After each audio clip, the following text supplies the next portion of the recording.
Я приветствую вас, дорогие друзья, уважаемые гости и подписчики моего канала. Прямо сейчас со мной на связи Святослав Пискун, известный украинский экс-генпрокурор, правозащитник. Святослав Михайлович, здравствуйте. Да, добрый день, здравствуйте.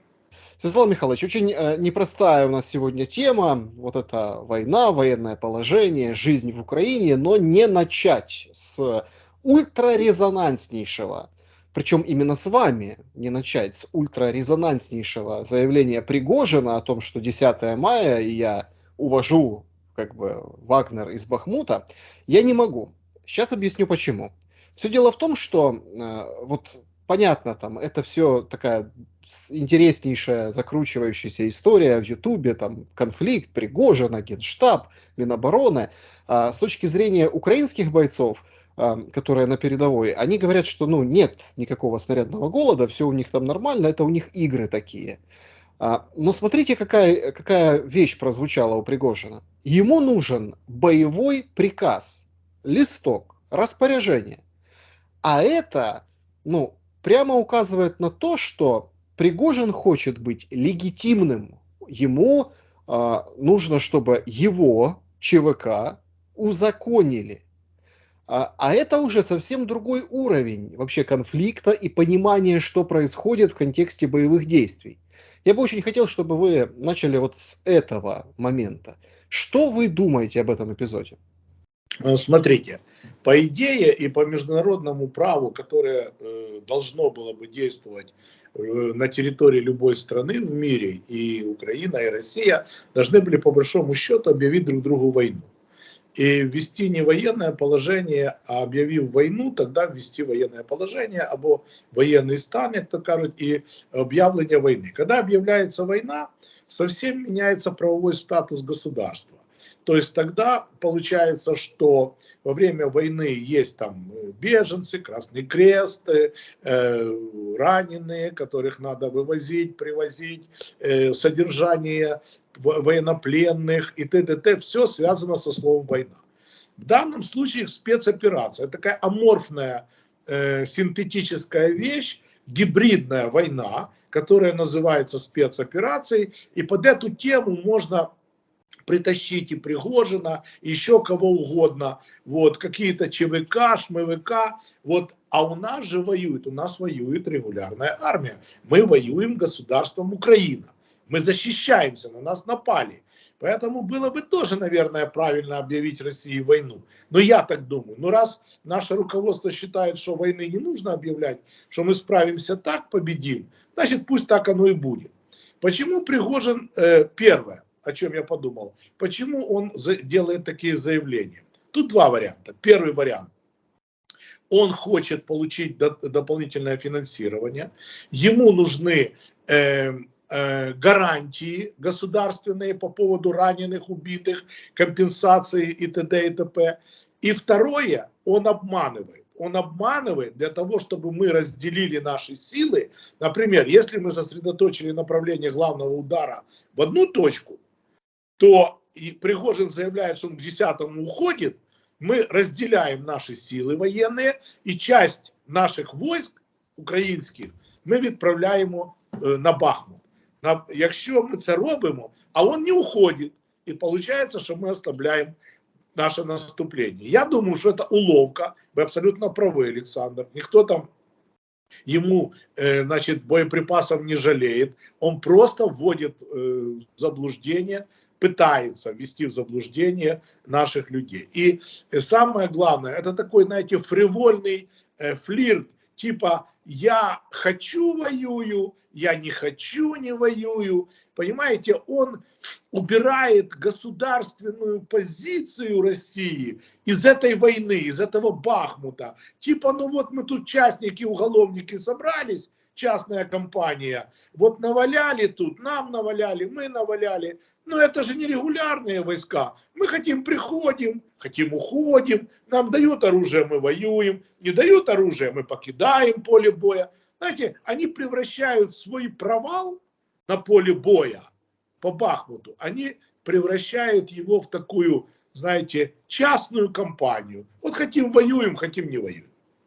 Смотрите, провал провалом, но у них серьезное продвижение, и мы там зацепились за скажем так, кусок города, но тем не менее, ну, как бы успех даже такой ценой, как у них, ну, вот он налицо. И здесь просто очень интересный момент, да, А, как бы, если Да, да, я понял. Минобороны, если Я Минобороны, да, скажем так, Святослав Михайлович, как бы хочет ликвидации Бахмута, то там на передовой, ну, контакты есть все равно. Там командир с командиром через ленточку образно, да. Ему бы просто, ну, взяли бы просто, слили бы координаты, там, несколько артиллерийских пусков, и нет Пригожина. И Украине хорошо победа, ну, и там избавились бы от такого назойливого Пригожина. Но этого не происходит. И вот здесь... Пригожин очень нужен. Пригожин нужен России. Он как лакмусовая бумажка того, что происходит в России с командованием вооруженными силами. Он показывает цвет красный.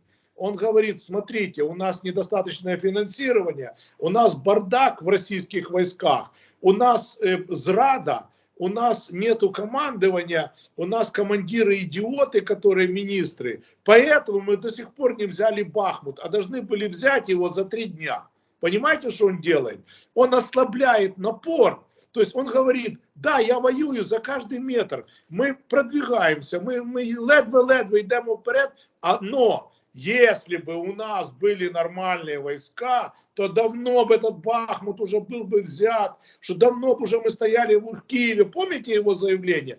То есть он берет на себя как бы ответственность за всю российскую армию. Что я типа вот здесь упираюсь, а российская армия типа там не воюет. А ничего же там десантные бригады штурмовые воюют по бокам. Все же это знают. Да, ну, у меня последний вопрос по Пригожину, и он очень принципиально важный в контексте там дальнейшего развития событий. Сразу после этого заявления некоторые аналитики начали рисовать какую-то перспективу, вот ушедший Пригожин где-то там в лагерях, зализывает раны, и начинается в России 17-й год. И он, как там вождь новой вот этой революции, является как бы руками переворота будущего. Есть ли такой вариант? То есть Навального списывают уже, да, со счетов, уже новый вождь революции. Ну, вы понимаете, что что-то ленинское, конечно, в нем есть, вот эта лысина и вот эти заявления, такие, знаете, резкие, которые вообще немножко не соответствуют действительности и ситуации. Он ее видит немного по-другому. Но я не думаю, что Пригожин сегодня лидер такого, знаете, целого российского масштаба. Я думаю, все-таки Путин держит власть крепко. Да, там растут антивоенные настроения, антипутинские настроения растут, потому что Россия не привыкла проигрывать, а в данном случае она проигрывает 100%. Вот поэтому растут, но эти настроения еще, вы знаете, не настолько вырастают быстро, потому что все-таки экономика удерживается. Там и уровень жизни более-менее нормальный остается, и ВВП у них не пропадает, а растет. То есть у них еще есть как бы жировой запас для того, чтобы творить политику как бы Путиным. Как только они начнут терять в экономике, как только там начнутся проблемы с продовольствием, с бензином, с перевозками, с логистикой по всей стране, страна огромная. Вот как только начнутся вот эти, вот там уже рейтинг Путина будет резко идти вниз, но не факт, что будет расти рейтинг Пригожина. Потому что Пригожин и Путин это одно и то же. Они друг друга дополняют. Они не против один другого. А Шойгу, по-моему, это просто, ну, как бы один из поводов, почему Пригожин хочет быть в информационном поле. Понимаете? Но они не работают, они с Путиным на одном поле. Они не враги друг против друга. Поэтому если рейтинг Путина будет падать, точно так же будет падать и рейтинг Пригожина. Да, ну, друзья, напишите в комментариях, что вы думаете, согласны, не согласны. Очень резонансная история, но не менее резонансная, цепляясь за вашу мысль, война и военное положение, в чем разница, в чем ее нет. Я бы хотел вот ваш комментарий услышать по поводу беспилотника, который сбили над Киевом. Байрактар потерял управление, это официальная версия, и, собственно, многие киевляне увидели, сняли на видео этот момент. Удар там в Соломенском районе, в районе ЖД вокзала тоже. В общем, есть повреждение здания, горело, выезжали пожарные. В общем, Не, ну хлопнуло хорошо, сильно хлопнуло. Да, я просто, Святослав Михайлович, я вот здесь тогда немного предвосхищаю, наверное, очень серьезную и длинную дискуссию. Дискуссию в контексте чего? Есть там агрессор, есть Российская Федерация. Есть некая цель, которую хочет поразить агрессор. Запускается беспилотник, запускается калибр, работает ПВО, есть как бы попадание, сбитие, обломки падают на головы людей. Есть, скажем так, момент, когда уводит траекторию ракеты, и тоже есть, ну или не ракеты, или беспилотника, как мы это видели на протяжении всей войны, и есть пострадавшие. Человек, понятно, что ни на что он уже как бы, вот он никакой компенсации от государства за это не получит. Но когда есть официально признанный факт того, что беспилотник украинский потерял управление и есть ущерб, то что дальше делать? У нас же нет войны, у нас же военное положение. Если государством причинен гражданину ущерб, гражданин имеет право обратиться в суд за возмещением причиненному ему ущерба. И я уверен, что суд примет решение в пользу гражданина, и государство выплатит ту неустойку и сумму того ущерба, который был причинен гражданам. Нужно просто обратиться в суд.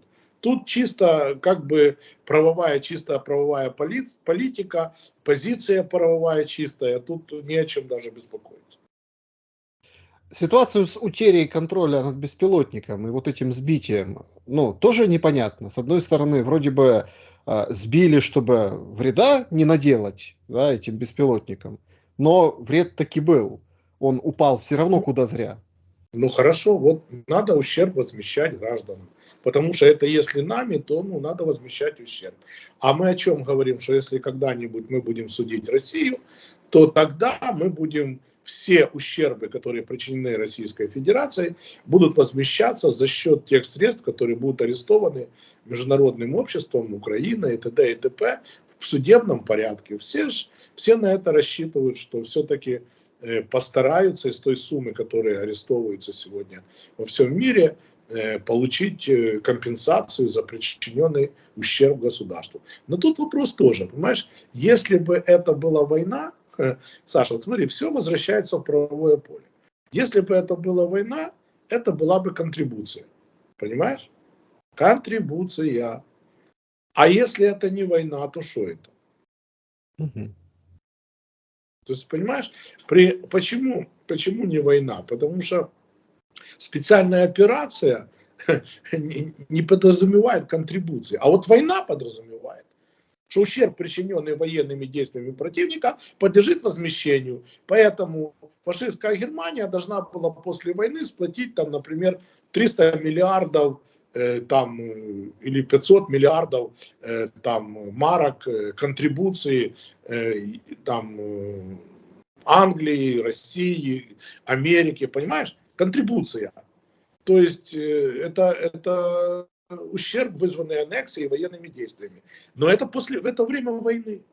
Понимаешь? Я вот не понимаю, как будут выруливать, придумывают какие-то международные суды. Но они есть, понятно, что у нас есть международный криминальный суд. Но он будет судить не государство, он будет судить человека, Путина. А к государству кто иск напишет, понимаете? А там не надо ничего писать. Там собирается, все придумано давно. Собирается сумма ущерба, выставляется государству сумма ущерба. Там 500 миллиардов долларов контрибуция за причиненный Украине ущерб. Точка. И никто в этом... И сразу подписывается подписантами, если они как бы проиграли войну, они сразу подписывают, что мы готовы выплатить такую-то контрибуцию. Все. И если контрибуцию не выплачивают, мир не подписывается. Понимаешь? А сейчас я не понимаю, как они будут это делать. Иски заявлять – это годы, это века. Вообще сложно. Вот, понимаешь, я так понимаю, что правовым полем этого вопроса, если честно, у нас пока еще никто не занимается. Мы пока еще воюем. Когда же мы будем заниматься правым полем? Ну, не знаю, наверное, как победим, так сразу начнем заниматься. Так что такое победа? Тут западная пресса разразилась новыми материалами, что, ну, судя по всему, не факт, что выйдем к границам 91-го года, да и вообще достаточно все сложно и непросто. Да, это не факт, это понятно, и хотелось бы, конечно, хотелось бы. Ну, мы же с тобой люди не глупые, мы же понимаем, что можно, что нельзя. Но если мы не будем брать планку повыше, ну так мы же и не перепрыгнем ту, которую пониже. Вы же знаете, как вот спортсмены, которые в прыжках в высоту, они заканчивают тренировку каждый раз такой планкой, которую они сбивают. То есть это максимально, что он может себе позволить прыгнуть. Вот мы сразу закатили такую планку повыше, а вот если пониже, то мы и перепрыгнем. То есть мы хотим добиться максимального результата. И на это нас нацеливает там президент, правительство. Но что получится из этого, будет зависеть от ума наших военных, от их жертвенности, от их умения, от их мужества, от их, в конце концов, от профессионализма и таланта наших генералов это будет зависеть. Я уже не говорю, что это будет зависеть от офиса президента, от самого президента, как от верховного главнокомандующего. Я так понимаю, что приказ на наступление должен подписать Зеленский. Он же верховный главный. Вы же понимаете, что наступление не подписывает, просто так не начинается. Приказ подписывает верховный главнокомандующий, что да, мы идем в широкомасштабне наступлення, задіяти те. Він секретний, він сприхований, але він буде, цей наказ. І його підпише головнокомандуючий, верховний. Я так думаю. Може там щось по-іншому. Тому, поэтому Зеленскому очень надо серьезно взвесить все силы, все возможности. Может, Залужный подпишет. Я не знаю, но приказ кто-то должен подписать. Так просто войска не пойдут в атаку. Ну вот говорят много об ответственности Зеленского за те или иные действия. Она вообще есть юридически? Или, ну вот как вы видите, со стороны именно действий, которые сейчас происходят по подготовке к контрнаступлению, возможному контрнаступлению, все сойдется в оконцовке, все ниточки будут вести к конкретно Зеленскому, или как бы ответственность будет так распорошена? Я считаю, что сейчас говорить об ответственности президента нет никакого смысла, как и о других военачальниках и командирах, потому что когда мы начинаем вопрос об ответственности, мы должны понимать, какие у нас есть материалы и какие подписаны конкретные документы этими людьми и какие были даны команды. Единственное, поэтому сегодня говорить вопрос об ответственности и поднимать, мне кажется, очень рано, и, возможно, вообще никакой ответственности нет. Возможно, Зеленский все делал правильно, и мы идем уверенно к победе, и вообще ни о чем. Нет, смотрите, я имею в виду ответственности не как там призыв к ответу, мол, ах ты, вот тебя, а вот именно ответственности за все происходящее, как человек, который за это отвечает, куратор, руководитель, самый главный. Верховный главнокомандующий, это вот и есть ответственность, дружище. Она и есть вот эта ответственность, что он на себе на плечи, у него на плечах сегодня судьба нашего государства. Он верховный главнокомандующий, генералиссимус, знаете. Вот от него все зависит. То есть каждое решение, которое будет принято в этой стране без него, будет незаконным. Военное решение, военно-политическое. Поэтому, а все решения, которые будут приняты, они будут приняты им. И сегодня в 21 веке все фиксируется. Все протоколы, все заседания, все совещания, все ставки, все фиксируется, все записывается. И все команды там раздаются под запись. Дело в том, не так все просто. Поэтому я так думаю, что Владимир Александрович понимает, какой тягарь на нем лежит. И поэтому его действия должны быть очень-очень взвешены. Ну, естественно, и комментарии тоже. Но вот будем ждать, чем закончится это наступление. Я Да, думаю, что он серьезно к нему готовится. вы сказали внутри страны, а за пределами страны удары по нефтебазам, перебитое железнодорожное полотно, да, Кремль, в конце концов. Правда, это вроде как официально не мы, но многие как бы аналитики как бы публикуют, что Я не вроде как понимаю, мы. я не понимаю, вот это официально не мы. Мы что, давали кому-то подписку не стрелять по русским? Я не понимаю, почему можно убивать в Донецке людей, там, стрелять, бомбить? А почему нельзя там где-нибудь в другом городе, если они там пытаются на нас напасть или просто у нас, а потому что нет войны. Вот почему мы себя так скромно, ведь почему мы даем слово? Вот опять все возвращается в правовое поле. Почему мы даем слово обществу и международным институциям, что мы не будем стрелять, и Резников об этом говорит, мы не будем, дайте нам ракеты 450 километров дальности, но мы не будем стрелять по России. Правильно, у нас не объявлена война, мы не имеем права, мы же не террористы. Ну, погодите, ну, если как бы мы, ну, видимо, это условия западных партнеров.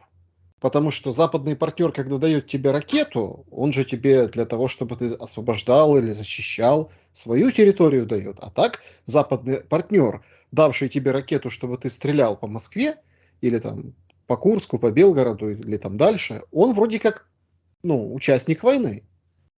Ну почему? Смотрите, в приграничных территориях есть аэродромы подлета, есть базы, есть нефтебазы, есть склады с вооружением. Наша разведка, контрразведка работает, спутники показывают, где находятся склады с оружием, где формируются бригады, где находятся подвозы военной техники. Но почему мы не можем обстреливать эти военные объекты? Мы же таким образом наражаємо на небезпеку, мы же таким образом подставляем под удар наших военных, потому что 300 километров, ну танк за 3 часа пройдет 300 километров, понимаете? И мы могли бы поразить это танковое соединение на подъезде к Украине. Почему мы должны засорять свою землю и поражать танки только на территории Украины? Потому что Россия проводит спецоперацию. А почему мы не проводим спецоперацию на территории России, освобождая украинских граждан от российского гнета? Почему мы это не делаем? Мы освобождаем российских граждан от российского гнета? Украинских граждан от российского гнета. Ну, есть же там, подождите, депортированные люди есть, которых силой вывезли, есть же дети. Вот мы их тоже хотим освободить, как вот Россия освобождает Донбасс. Понимаете? Ну, я утрирую, понятно. Но мы должны понимать, что вот, ну, как бы не в равных мы условиях. Так нельзя нас прижимать. Нас же прижимает Запад. Вы же видите? Они нас прижимают. Туда не лети, туда не стреляй, это не делай. Мосты не взрывай, это не делай. Ну дальше что? Ну мы же, понимаете, даже если мы подойдем к границе Российской Федерации, выйдем на границу, не вот эту, что они там прихватили, а на границу там, например, 24 февраля, то на этом же война не закончится. Там будет серая зона 100 километров. И с этой серой зоны мы туда, не туда будем все время накидывать еще 20 лет. Эта война не закончится.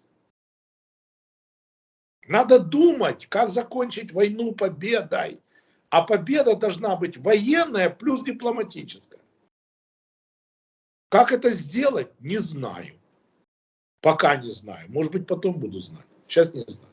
Ну вот после удара по Кремлю победа. После удара по Кремлю россияне начали трындеть, что это террористический акт. Правильно, потому что война не объявлена. Это правильно. И что? И теперь они говорят, вот теперь мы там, Медведев выскакивает, протрезвел, и говорит, давай бомбить быстро этими самыми, Булавой там и Сарматом, давай бомбить Киев. Ну хорошо, что Путин его там не слушает, так мы скажем. А если они задумали действительно Сарматом бомбить Киев, что мы будем делать? Тут уже ничего не останется. Мы же не готовы, мы не собьем. Ну, если... Ну, вот просто вот очень интересно ваше мнение по соразмерности ответов. Пригожин, тот, который уходит, с которого мы начинали, говорит, ребята, ну, как бы два непонятных дрона, а мы тут уже ядерной дубиной грозим. Как Да, клоуны себя э, ведем. конечно, вот им нужен повод, чтобы они же понимают, я же сначала вам говорил, Саш, они понимают, что они проигрывают.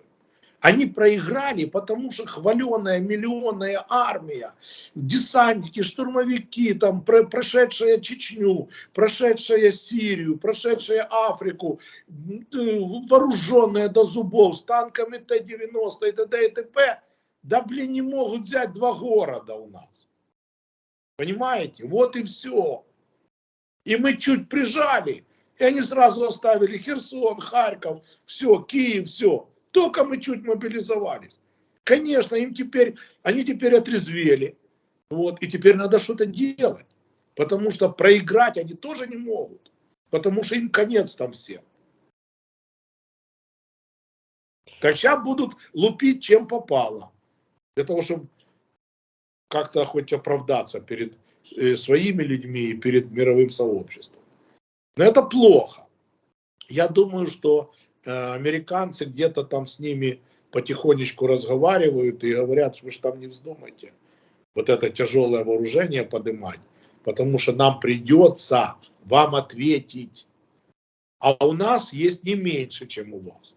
И все это понимают, что это прямая дорога к Третьей мировой войне.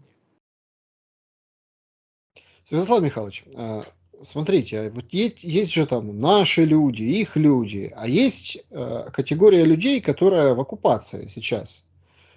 Часть из них приветствуют и там, ждали, рады приходу Российской Федерации на эти земли, в свои дома. Часть сидит и ждет как бы освобождения, терпит, как бы пытается, скажем так, взаимодействовать и выжить в непростых условиях. Ситуация с паспортизацией, ну вот, достаточно, достаточно остро стала после заявлений там разношерстных в украинском политикуме. Но по большому-то счету, а что делать, если ты там с 1 июля этого года, ты уже должен как бы становиться иностранцем, получать вид на жительство у себя дома, в своей квартире, в своем доме.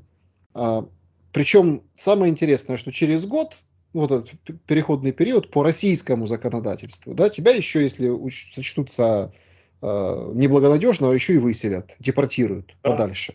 Вот совет мой такой, конечно, нужно понимать, что если гражданину Украины угрожает социальная проблема, физическая проблема, психическая проблема, материальная проблема, статусная проблема, ну куда ты денешься? На территории, которая захвачена загарбником, надо жить по тем условиям, которые представляет этот человек, ну в смысле эта сила, которая захватила эту территорию. Но тут тоже есть, понимаете, момент. Потом, когда мы вернем эти территории, просто каждый человек должен будет, который получил российский паспорт, от безвыходя, да, он должен будет написать заявление в правоохранительные органы, чтобы на него распространили амнистию, чтобы он не принимал участие в военных действиях, не участвовал в горячих точках, не убивал, не брал... Какую амнистию? Но Украина должна их амнистировать, если они, например, там стояли на посту каком-то или еще, ну, мужчины, понимаете, которые не убивали, не принимают, это наши граждане, которых забирают там в армию, понимаете. Вот, то есть они же не все принимают участие в горячих военных действиях. На тех людей может распространиться амнистия, кто не стрелял. А остальные уже будут отвечать за те конкретные дела, которые они сделали во время войны.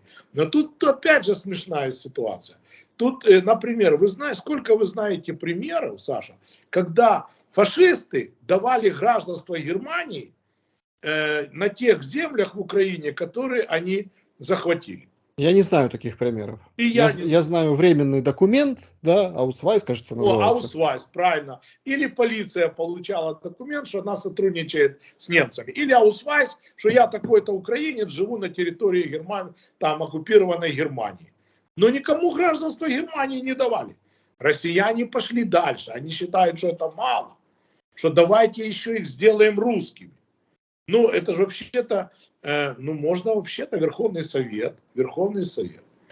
Вот. Я бы ему рекомендовал, вместо того, чтобы придумать всякие названия, типа расизма, там, атеизма и так дальше, вот, не смешные по Раша, по юмористической программе. Знаете, такая есть юмористическая программа «Наша Раша». Вот, и поэтому назвали расистами. И постанова Верховной Рады. Лучше бы пусть приняли закон, который бы назывался насильственное лишение гражданства гражданина Украины. Вот это интересно. И это за это уголовная ответственность. Если гражданин не хочет, а его насильно лишают гражданства, выдают ему другое, вот тут может быть уголовная ответственность. Это очень интересно. Тут столько Такого, бывших президентов попадает под действие этого закона, которые захотел дал, захотел забрал гражданство. ну, конечно, а я о чем говорю? То есть насильное лишение, незаконное насильное лишение гражданства или незаконное лишение гражданства гражданина Украины карается таким-то, таким-то лишением свободы. И все. Чтобы все президенты знали, и Путин, и наши, чтобы знали все, что нельзя незаконно лишать граждан гражданства, что это уголовная ответственность. Ну, погодите, Зеленский же у ряда товарищей из Ну, политикума будем только. считать, раз они не обратились в суд, что это закон. Ага, то есть нужно было обратиться в суд. Да, нас больше интересует сегодня российская тема. Там же массово собираются лишать гражданства граждан Украины. Да, ну там, понимаете, там тоже как бы странная история в том плане, что одни говорят, что паспорта сохраняются, вот пишут в комментариях, что мы здесь ИПСО разводим, хотя, ну, есть четко объявленная официальная бумага, которую ты подписываешь, и якобы подписав эту бумагу, ты, ну, понятно, присягаешь на верность Российской Федерации, присягу как бы зачитываешь, и отказываешься от украинского гражданства. Но опять-таки, этот отказ там для нас не действует. Ты все равно вроде как украинский гражданин. Но это же не добровольно. Человек может потом прийти и сказать, а я пишу заявление, что меня заставили это сделать. Конкретно меня вызывал полковник Иванов, Иван Иванович, который мне сказал, либо ты принимаешь гражданство России, либо мы сейчас тебя расстреляем. Или посадим в тюрьму по каким-то другим причинам. Все. И человек уже не виновен. Его силой заставили это сделать. А если силой обстоятельств? Тоже может быть. Ничего страшного. Потом он выйдет из этого гражданства, напишет, что и попросит возместить ему ущерб, который был причинен тем, что его незаконно лишили гражданства Украины. У кого попросит? Ну, в суд обратиться. А, у нас, у нашего У бюджета. нас, конечно. Что потерял, моральный ущерб потерпел, физический ущерб, психологический ущерб, материальный ущерб, социальный ущерб, пенсию потерял на территории Украины. Вот и все. Все должно, ну слушайте, это только ж может быть в государстве, где работают суды и работает правоохранительная система, правовая система. В Да. государстве есть верховенство права. Но у нас же его только начинаем, и опять реформы начинаются. И я не уверен, что мы так и дореформируемся до того, что у нас вообще все разлетится. Оно уже и так наполовину работает. Я вам скажу, вот такой пример я недавно увидел. В 2005 году, когда я был генеральным прокурором, было возбуждено за год где-то 560 тысяч уголовных дел. Из них 200 тысяч, почти половина, пошло в суд с обвинительным заключением. А посмотрел я статистику 22 года, 21-22 возбуждено 366-417 тысяч уголовных дел, а в суд пошло 20 тысяч. Не 200, а 20. Есть разница. Только знаешь еще в чем разница? Что правоохранительных органов стало в 5 раз больше. Да. Это действительно очень принципиально А важный момент. преступления как совершались, так и совершаются. Общее количество-то осталось. Только в суд 20 раз меньше пошло. А вы хотите, чтобы оно тут все работало? Я уже не говорю там про взятки, злоупотребления и т.д. и т.п. Там вообще ничего в суд не идет. Вот тут интересно.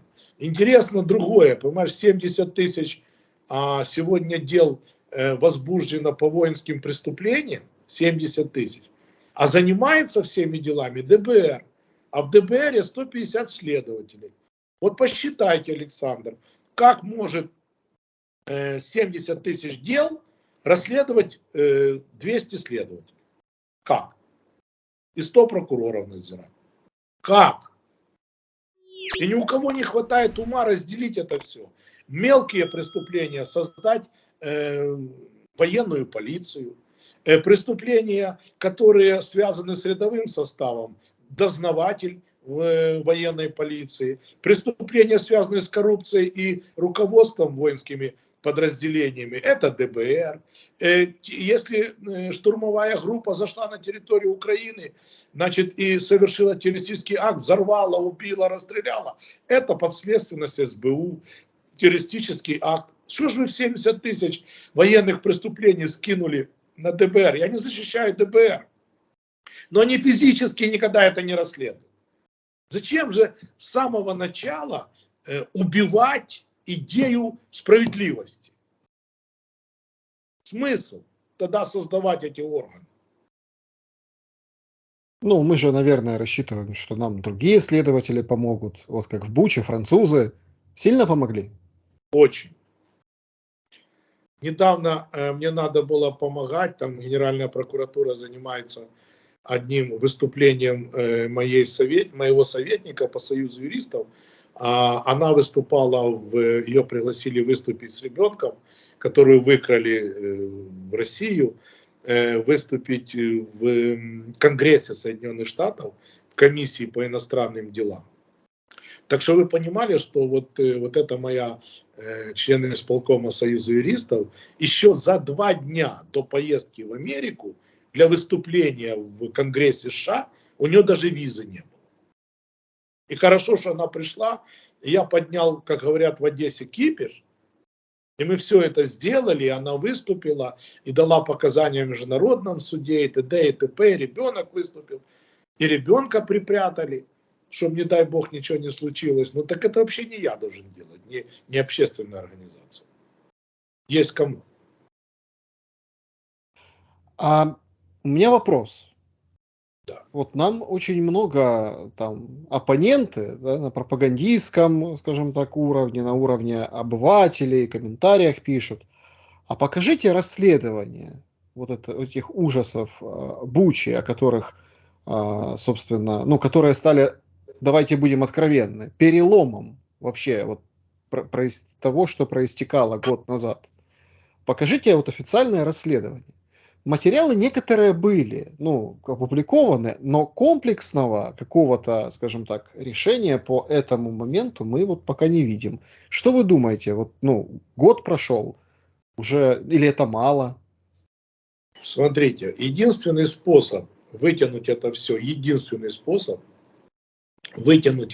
на поверхность, это правильно сделали в 1945 году союзники.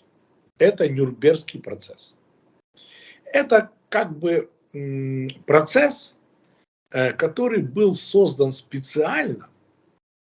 Это не криминальный международный суд. Там процедуры.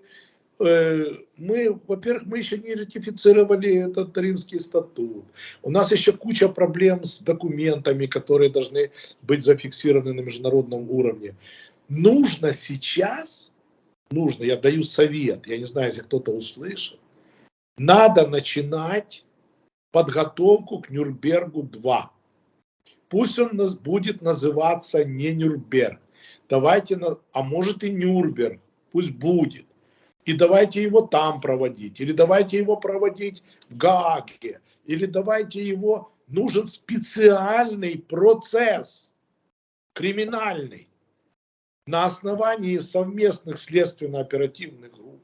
совместных прокуроров, судей, которые будут по договоренности между государствами созданы, придать этому суду международно-правовые полномочия, зафиксировать его в Организации Объединенных Наций.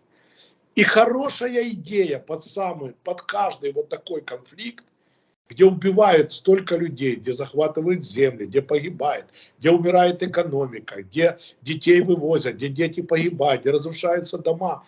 Под каждую такую войну надо будет создавать отдельный трибунал.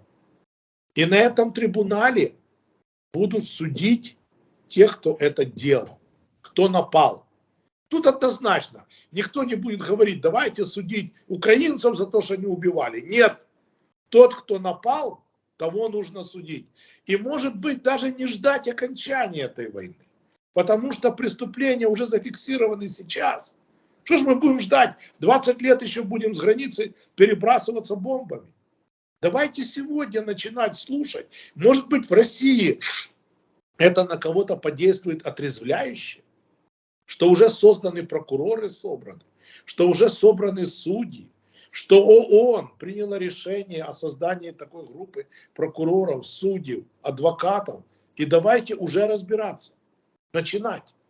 Там и пойдет гражданский иск о возмещении ущерба, там пройдет репарация, там пойдет контрибуция. Все надо делать. Но это должна быть международный суд.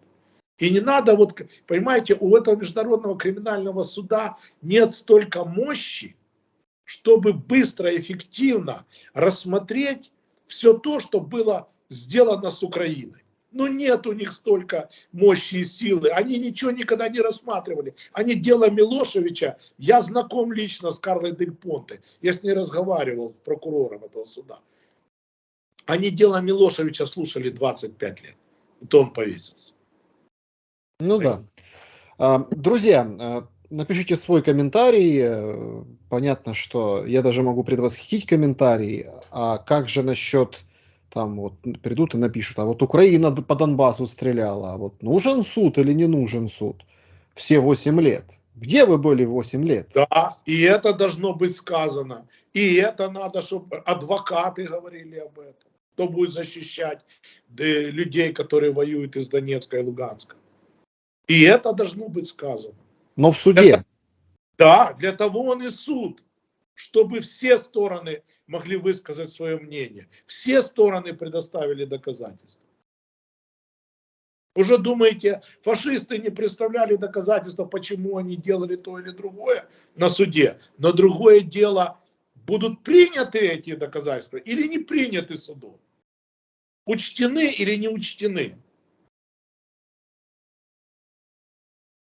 Непопулярное мнение. У нас обычно или белое, или черное. И Ну, вот и мнение, все. вы же понимаете, что юриспруденция подразумевает состязательность процесса. В одну сторону ничего никогда не может быть.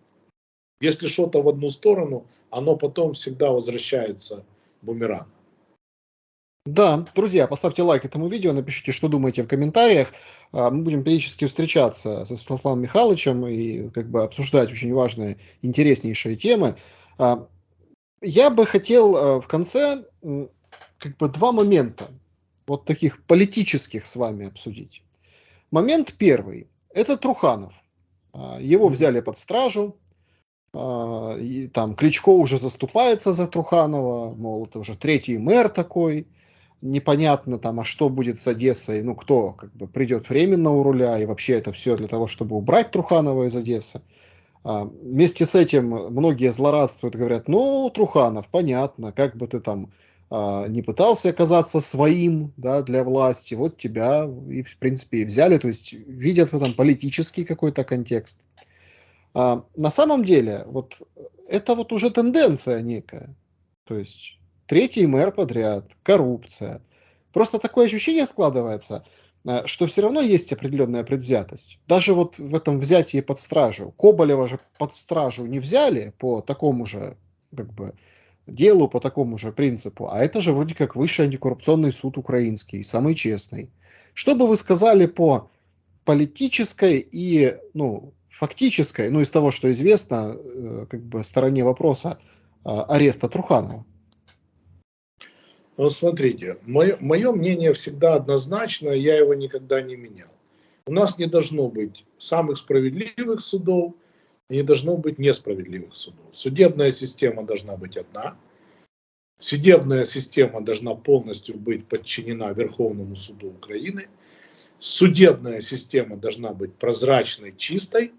И самое главное, судебная система должна быть нетолерантна к коррупционным проявлениям. Точка.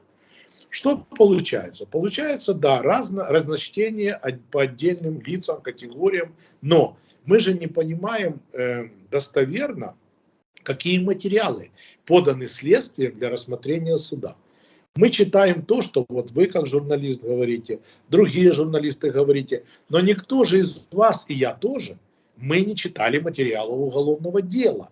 Мы не можем конкретно сказать, что виноват, не виноват, потому что Конституция нам запрещает это говорить.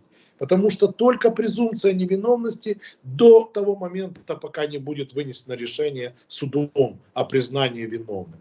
Поэтому вы, журналисты, правильно, вы свою высказываете мнение, позицию, но суд видит конкретные материалы. Понимаешь, Саш? И тут я согласен, что есть еще все-таки давление по отдельным делам, на отдельных судей, на отдельных прокуроров, на отдельных адвокатов. Есть.